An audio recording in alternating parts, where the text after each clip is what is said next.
3월 3일 화요일 오늘의 큐티 말씀입니다. 본문은 출애굽기 16장 1절에서 12절 말씀. 이스라엘 자손의 온 회중이 엘림에서 떠나 엘림과 시내산 사이에 있는 신 광야에 이르니 애굽에서 나온 후 둘째 달 15일이라. 이스라엘 자손 온 회중이 그 광야에서 모세와 아론을 원망하여 이스라엘 자손이 그들에게 이르되 우리가 애굽 땅에서 고기 가마 곁에 앉아 있던 때와 떡을 배불리 먹던 때에 여호와의 손에 죽었더라면 좋았을 것을 너희가 이 광야로 우리를 인도해 내어 이 온 회중이 줄여 죽게 하는도다. 그때 여호와께서 모세에게 이르시되 보라, 내가 너희를 위하여 하늘에서 양식을 비같이 내리리니 백성이 나가서 일용할 것을 날마다 거둘 것이라. 이같이 하여 그들이 내 율법을 준행하나 아니하나 내가 시험하리라. 여섯째 날에는 그들이 그 거둔 것을 준비할지니 날마다 거두던 것의 갑절이 되리라. 모세와 아론이 온 이스라엘 자손에게 이르되 저녁이 되면 너희가 여호와께서 너희를 애굽 땅에서 인도하여 내셨음을 알 것이요 아침에는 너희가 여호와의 영광을 보리니 이는 여호와께서 너희가 자기를 향하여 원망함을 들으셨음이라. 우리가 누구이기에 너희가 우리에게 대하여 원망하느냐.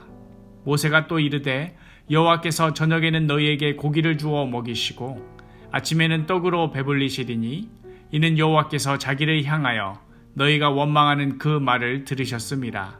우리가 누구냐. 너희의 원망은 우리를 향하여 함이 아니요 여호와를 향하여 함이로다. 모세가 또 아론에게 이르되 이스라엘 자손의 온 회중에게 말하기를 여호와께 가까이 나아오라. 여호와께서 너희의 원망함을 들으셨느니라 하라.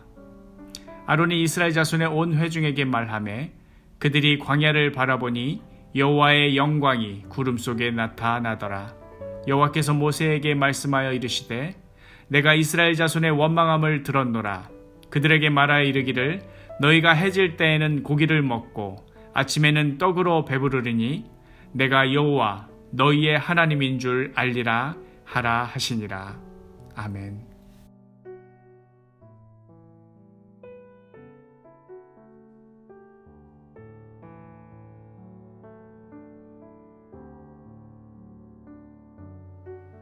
첫 번째 질문입니다. 이스라엘 자손의 불만은 무엇이었습니까? 3절 말씀. 이스라엘 자손이 그들에게 이르되 우리가 애굽 땅에서 고기 가마 곁에 앉아 있던 때와 떡을 배불리 먹던 때에 여호와의 손에 죽었더라면 좋았을 것을 너희가 이 광야로 우리를 인도해 내어 이 온 회중이 줄여 죽게 하는도다. 이스라엘 자손의 불만은 이것이었습니다. 애굽에서는 우리가 고기 가마 곁에 앉아 있었다. 떡도 배불리 먹었다. 그런데 지금을 봐라. 광야에서 굶어 죽게 생겼다. 이것이었지요. 과연 애굽에서 노예살이 하던 사람들이 무슨 수로 고기가 가마 곁에 살고 또 떡을 배불리 먹었을까 싶지만 여튼 이들의 초점은 어디에 있습니까? 지금 당장 이 자리, 이 상황. 원망이 가득한 자들의 초점은 오직 그 상황 자체에만 꽂혀 있기 마련입니다. 두 번째 질문. 이에 대한 하나님의 대답은 무엇이었습니까? 우리 4절과 또 8절 말씀 함께 보겠습니다. 4절. 그때 여호와께서 모세에게 이르시되 보라, 내가 너희를 위하여 하늘에서 양식을 비같이 내리리니 백성이 나가서 일용할 것을 날마다 거둘 것이라. 이같이 하여 그들이 내 율법을 준행하나 아니하나 내가 시험하리라. 모세가 또 이르되 여호와께서 저녁에는 너희에게 고기를 주어 먹이시고 아침에는 떡으로 배불리시리니 이는 여호와께서 자기를 향하여 너희가 원망하는 그 말을 들으셨음이라. 우리가 누구냐. 너희의 원망은 우리를 향하여 함이 아니요 여호와를 향하여 함이로다. 하나님의 말씀. 내가 너희를 위하여 하늘에서 양식을 비같이 내리겠다. 아침에는 떡을, 저녁에는 고기를 주시겠다. 그런데 너희가 지금 모세와 아론에게 원망하는데 사실 그것은 하나님을 향한 원망과 다를 바 없다. 이러한 말씀이었습니다. 이어지는 세 번째 질문. 하나님께서 이스라엘 자손의 원망에 응답하시는 이유는 무엇입니까? 결국 하나님께서 이스라엘 자손에게 원하시는 것은 무엇입니까? 우리 6절과 12절 말씀 함께 보겠습니다. 6절 모세와 아론이 온 이스라엘 자손에게 이르되 저녁이 되면 너희가 여호와께서 너희를 애굽 땅에서 인도하여 내셨음을 알 것이요. 또 12절 내가 이스라엘 자손의 원망함을 들었노라. 그들에게 말하여 이르기를 너희가 해질 때에는 고기를 먹고 아침에는 떡으로 배부르니니 내가 여호와 너희의 하나님인 줄 알리라 하라 하시니라. 결국 하나님께서 원하시는 것은 이스라엘 백성이 이 모든 시련을 통하여서 하나님을 하나님으로 인정하기를 원하셨습니다. 6절을 보면 여호와께서 너희를 애굽 땅에서 인도하여 내셨음을 알게 될 것이다. 또 12절을 보면 내가 여호와 너희의 하나님인 줄 알게 될 것이다. 구원받은 백성들에게 하나님께서 원하시는 것은 여기까지 인도하신 분도 하나님이시요 또 앞으로도 인도하실 분도 하나님이심을 알기를 원하셨던 것입니다. 어떤 주어진 상황이 이스라엘 백성들의 앞날을 좌지우지하는 것이 아니라 하나님께서 주관하고 계심을 깨달아 알기를 원하셨던 것입니다. 바로 이것을 위해 이들에게 아침에는 떡으로 저녁에는 고기로 먹이시는 것이지요. 네 번째 질문, 애굽을 무너뜨리는 기적을 경험하고도 하나님을 의심하고 원망하는 이스라엘 자손을 보며 무엇을 느낍니까? 나의 신앙은 어떠합니까? 내 마음속 가득한 원망은 무엇입니까? 이러한 나를 향하여 하나님께서 원하시는 것은 무엇일까요?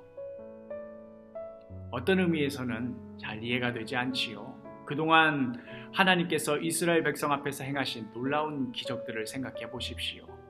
애굽에 내려진 10가지 재앙들이 어떠했으며 또 홍해가 갈라지는 기적, 또 다시 그 바닷물이 덮이면서 그 모든 애굽의 군대를 쓸어버렸던 일들, 지금 당장 먹을 것이 없어서 곤란한 지경과 비교해보면 이제까지 하나님께서 보여주신 것들 비교할 수 없을 정도로 엄청난 것 아니겠습니까? 당대 최애 강대국인 애굽을 무너뜨리신 분께서 아이고야 미안하다, 내가 애굽 정도는 처리할 수 있는데 이런 작은 문제는 내가 어떻게 못하겠다 이러시겠습니까?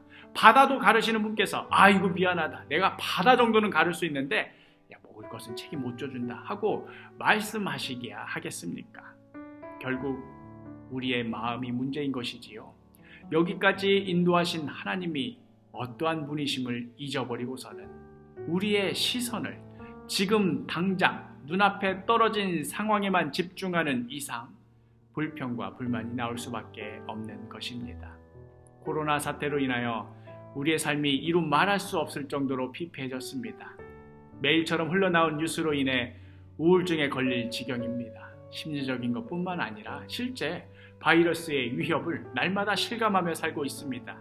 학교에 나가야 할 시기인데 휴교를 하는 바람에 부모님들은 모두 직장에 나가시고 집에 덜컥 혼자 남은 아이들은 밥을 먹는 문제부터 시작해서 이거 뭐 어떻게 해야 할지 난감합니다. 이러한 상황이 결코 가벼운 문제라는 말 아닙니다. 그럼에도 이러한 어려움 가운데 하나님께서 우리를 향하여 원하시는 것은 무엇일까? 바로 하나님을 하나님으로 인정하는 것. 여기까지 인도하신 하나님께서 앞으로도 어떻게 인도하여 나가실지 기대하는 것, 여기에 있습니다. 여기가 끝이 아닙니다. 하나님께서 우리와 함께 하십니다. 이 어려움 가운데서 하나님의 역사는 계속해서 이루어지고 있습니다. 비록 우리 눈앞에 당장 무언가 보이지 않고 손에 잡히지 않는다 하더라도 우리 삶의 주관자이신 하나님 바라보며 오늘 하루도 담대하게 살아가시기를 바랍니다. 기도하겠습니다. 주여, 우리는 연약하여 상황이 바뀌면 금세 우리의 믿음도 바뀝니다. 쉽게 하나님을 원망하고 쉽게 불평을 합니다. 어떠한 상황에서도 나를 인도하시는 하나님만 바라보는 믿음 허락하여 주옵소서. 예수 그리스도의 이름으로 기도합니다. 아멘.